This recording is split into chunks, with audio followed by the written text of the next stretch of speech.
Welcome back, everyone. I'm super excited to bring you this month's sponsored development update for the upcoming first and third person. Yes, I just said that. We're going to be talking more about that here shortly.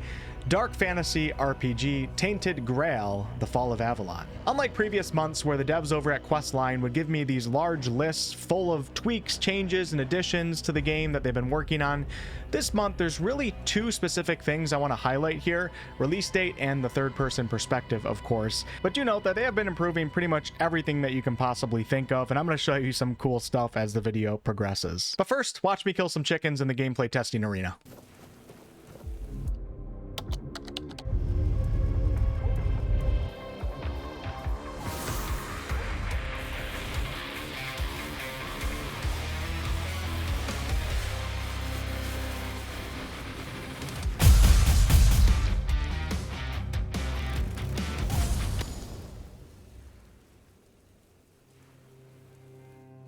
And it was after that moment that I was banned from the gameplay testing arena. Apparently one of the devs has a pet chicken or something like that. So up first, release date. Tainted Grail, the Fall of Avalon, is leaving early access and scheduled for a May 23rd 1.0 release date, which is less than a month away. And it's coming out on PC on the Steam and GOG stores, PlayStation 5, and also Xbox Series X and S. Release time is 5 PM CET. This has, of course, been a long time in the making, but we are almost there. So congrats to Questline, and really exciting times for all of us RPG lovers. Now, just an FYI, the video that's playing in the background here is the new trailer that they just released. I'll leave a link to it down below.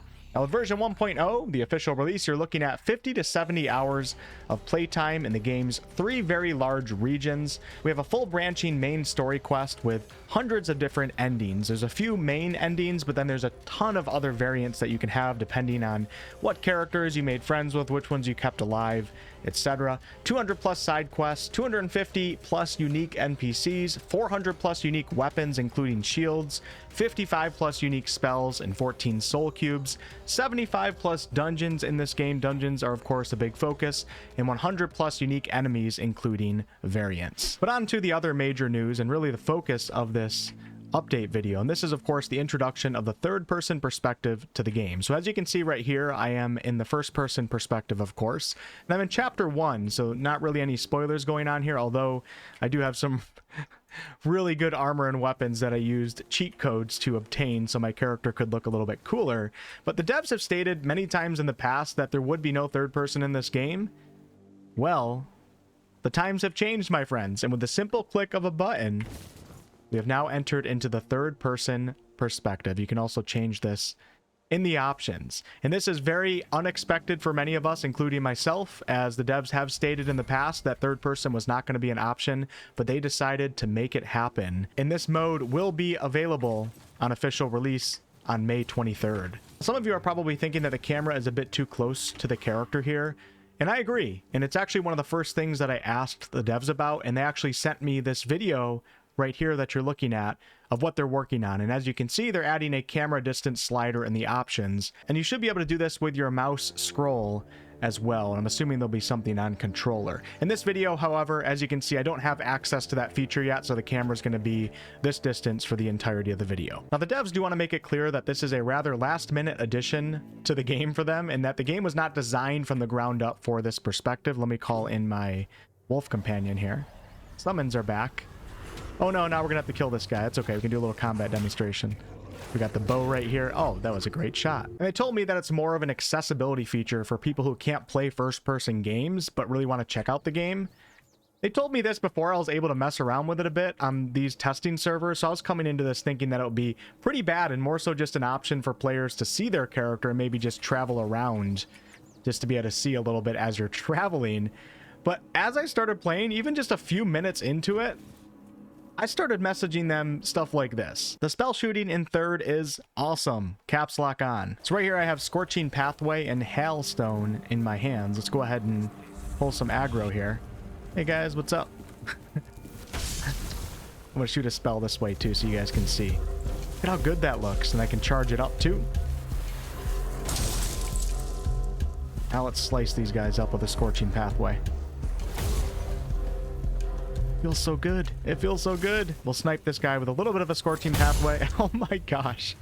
I'm so powerful right now. And I wanted to show you guys one of my favorite things that I experienced. So I'm going to go ahead and summon my skeleton army. We have 1 skeleton, 2 skeletons, 3 skeletons. And now I have something called Volatile Summon in my left hand. And watch what this does.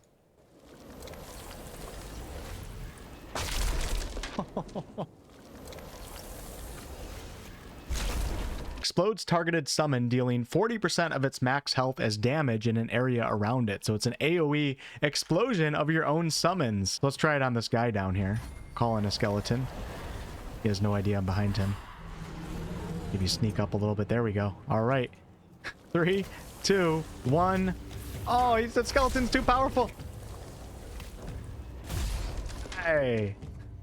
I'm absolutely loving it so far. I thought it was going to be in way worse condition than it actually is. This is totally playable in my opinion. Of course, I haven't played through everything in the game, but it feels really good and it's so great to be able to see my character. Now, of course, it's not perfect and it's going to lack some polish in some areas and there may be some issues that you'll run into. It's such a last minute. Let's go. Yeah, let's go. See ya. See ya. But the fact that they're including it this late and it's already in this condition that I'm playing in right now, which is still 20 something days until official launch, and they are going to keep working on it. Look at that. Let's go. Let's see if I can make this shot. Oh, went right through his legs. This is really, really great to see.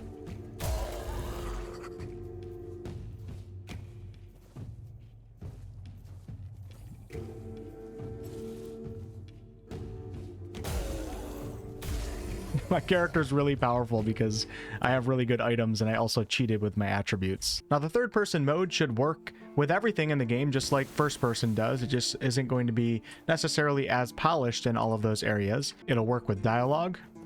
Oh, mother's tits. I've just about had it with this bunch of repressed virgins. It works with swimming.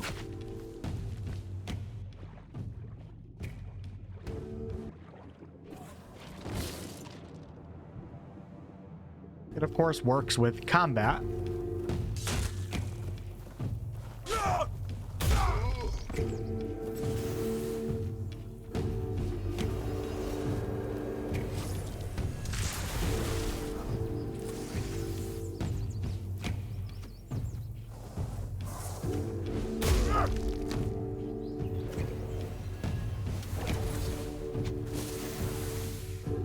It works with horse riding, and of course I'm in the gameplay testing arena right now, which is why it doesn't look like the actual game, but let's go ahead and hop on our horse here.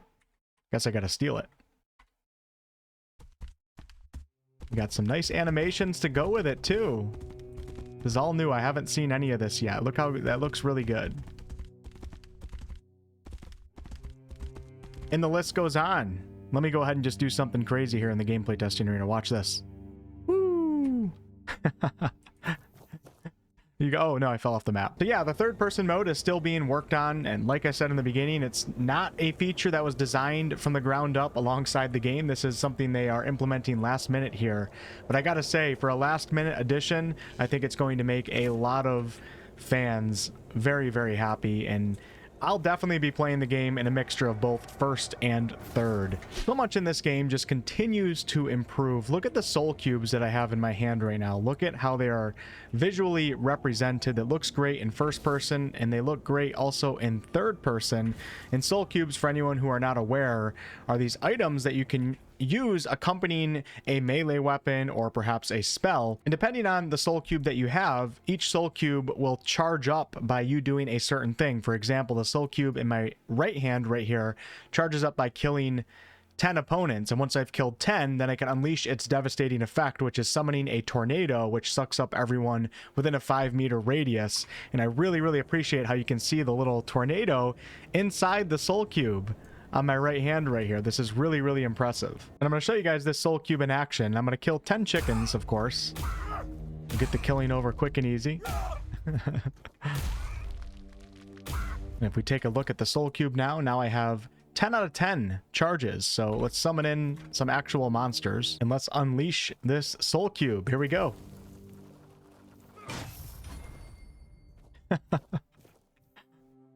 Oh, it's so cool. I've never seen that before.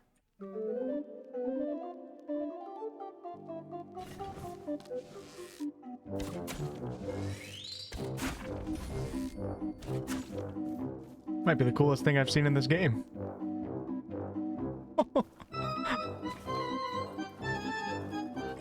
Another quick thing that I want to point out that I really noticed myself, just the improvements with all the spell visuals, with how they're represented in the character's hands, and that goes for first and third person. Before, all of the spells were just simply spheres of different colors, but they all looked pretty much the same.